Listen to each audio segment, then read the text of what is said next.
Lyra Ashvale had $20 in her pocket, and a baby she did not yet know about when she walked out of the Ironvale Summit Hall and into the cold night air. She did not look back. That was the rule she made for herself before she even crossed the threshold. Do not look back. Do not hesitate. Do not let them see your face crumple. She kept the rule all the way to the parking lot. She kept it through the 3-hour drive south. She only broke it once, at a gas station outside the city, when she sat in her car with the engine running and pressed her forehead against the steering wheel and stayed like that for a while. Then she straightened up. She bought a bottle of water and a granola bar from the machine by the door. She drove the rest of the way without stopping. The mate bond sat in her chest the whole time, pulling gently, the way a leash pulls when the dog at the other end is not moving. She ignored it. She got very good at ignoring it. Ardenwell was not a beautiful city. It was a practical one. Wide roads, old brick buildings, a river that smelled like rust in summer. It had a bakery that started work at 4 in the morning, and a landlord named Gregor, who had 3 rules: pay on time, no loud music after 9, and do not ask him about the basement. Lyra never asked about the basement. She paid on time. She was not a loud music person. She got the job at the bakery in her first week. She got the apartment 2 days after that. By the end of the first month, she had a second-hand sofa, a table with 1 short leg, and a routine. She found out about the baby on a Tuesday. She sat in the clinic bathroom for a long time after. Not crying, just thinking. Doing the math, the money she had, the space she had, the months ahead. Then she washed her hands, thanked the nurse, and walked back to work. She told no one. There was no one to tell. Emran came into the world loudly, and at an inconvenient hour, which turned out to be exactly his personality.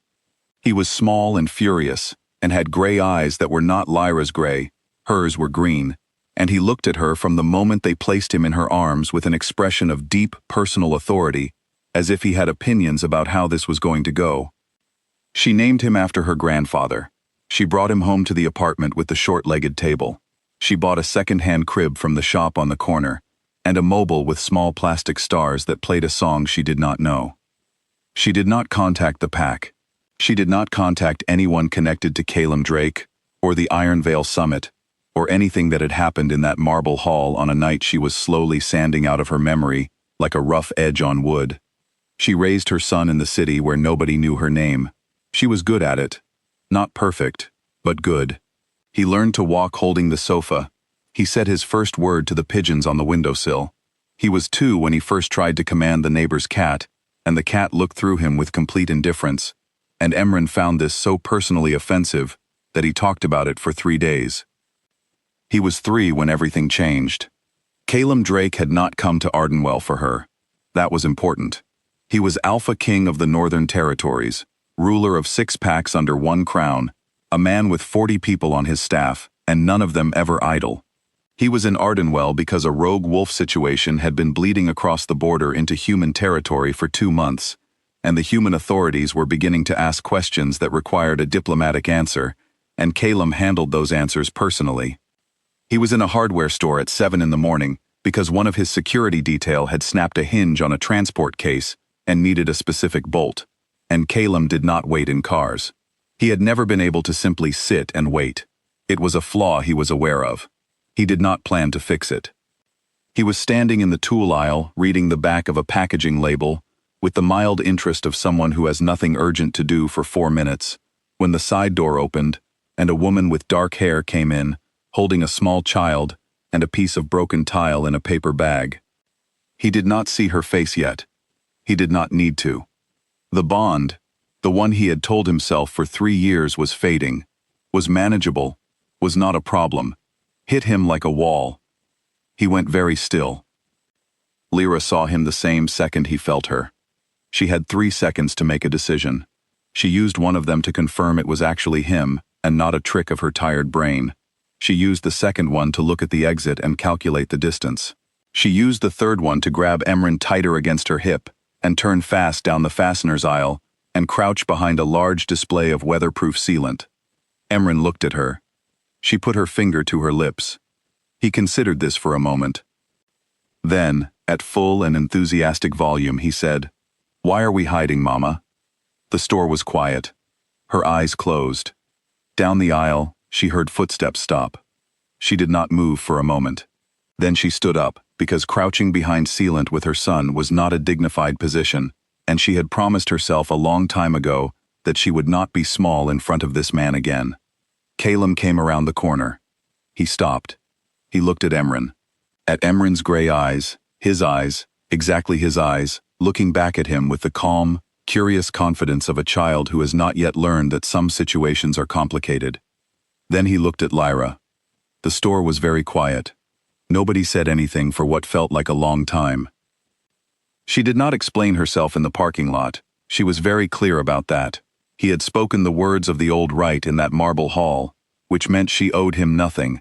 Not an apology, not a reason, not a single sentence of explanation for the 3 years in between. She stood with Emran on her hip and the broken tile under her arm, and she looked at him and waited. He said, "I did not know." She said, "I know." He said, "Why did you not?" "You rejected me," she said, not with heat, just as a fact. In front of 30 witnesses, using the formal words, "I heard you clearly." He had no answer to that. She watched something move across his face. Not guilt exactly. Something more complicated than guilt. Something that looked like a man meeting a calculation he made 3 years ago, and finding it no longer adds up. "What is his name?" he asked. She looked at him for a moment.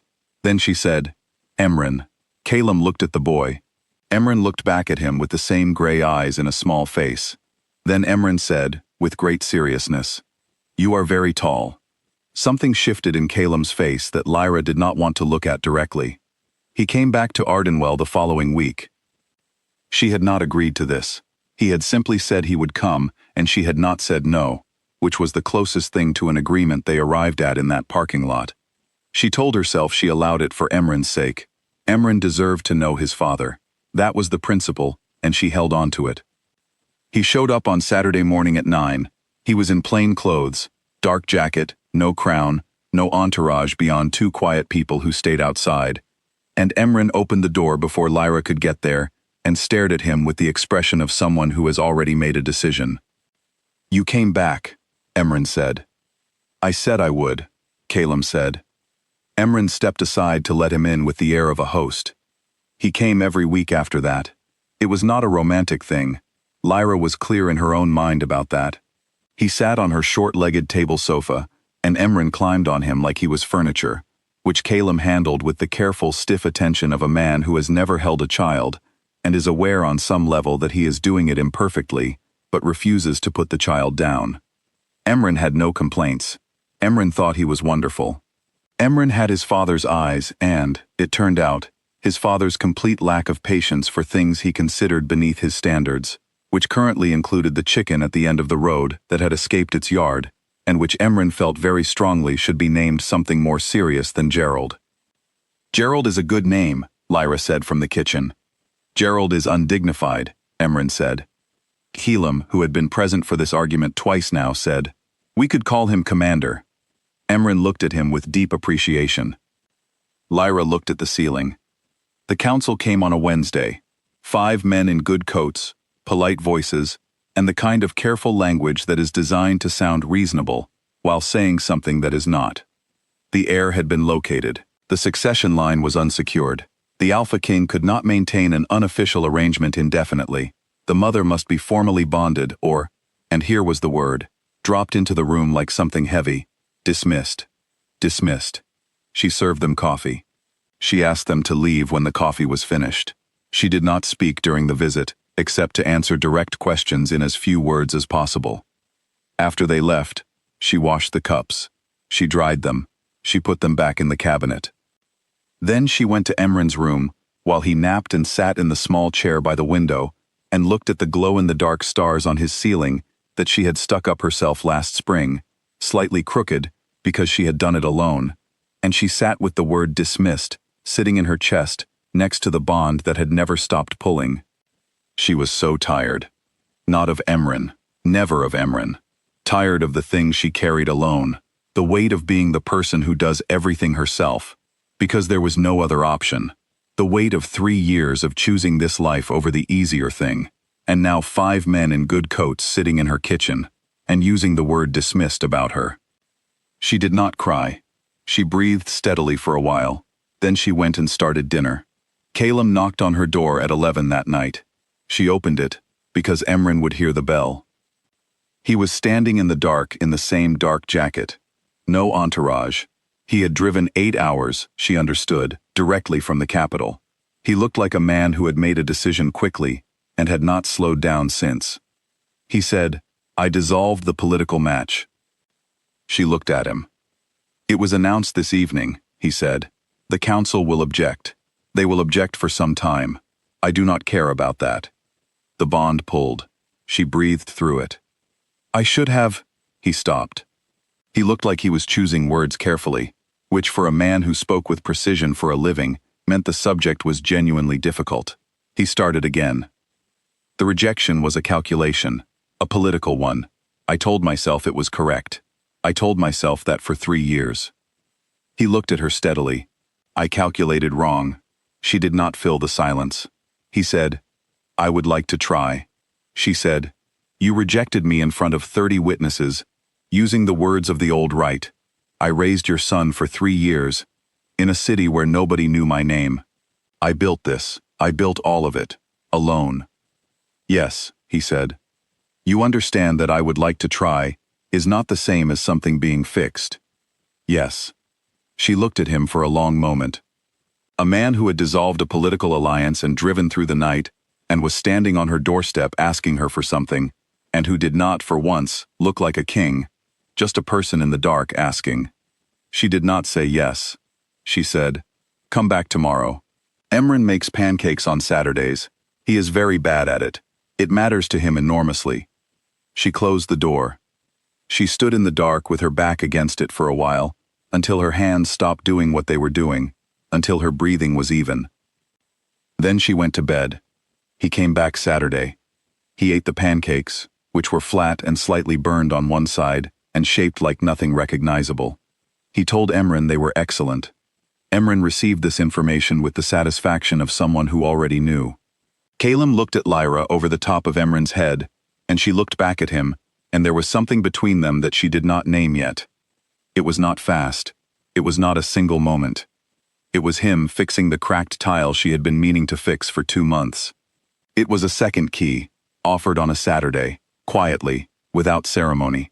It was Emran deciding his father was the correct person to settle the ongoing Gerald situation, and Calum spending more time on this than most heads of state spend on national policy. The council made their objections. Calum managed them. He was good at managing things, it turned out, when he decided the thing was worth managing. The bond completed on a full moon in early spring, in the small backyard of the apartment, with the short-legged table, with Emran asleep inside and the stars overhead, and it was not dramatic. It was quiet. It felt like setting down something heavy that she had carried for a very long time. She cried a little after. In her car, briefly, with the door closed, which was how she preferred to do it. Then she went back inside. He got a residence in Ardenwell. He did not ask her to come to the capital, and she did not offer. The city adjusted around him. A small northern outpost opened. A council seat was established. People who had not previously considered Ardenwell to be significant reconsidered. Gerald the chicken escaped 4 more times that year.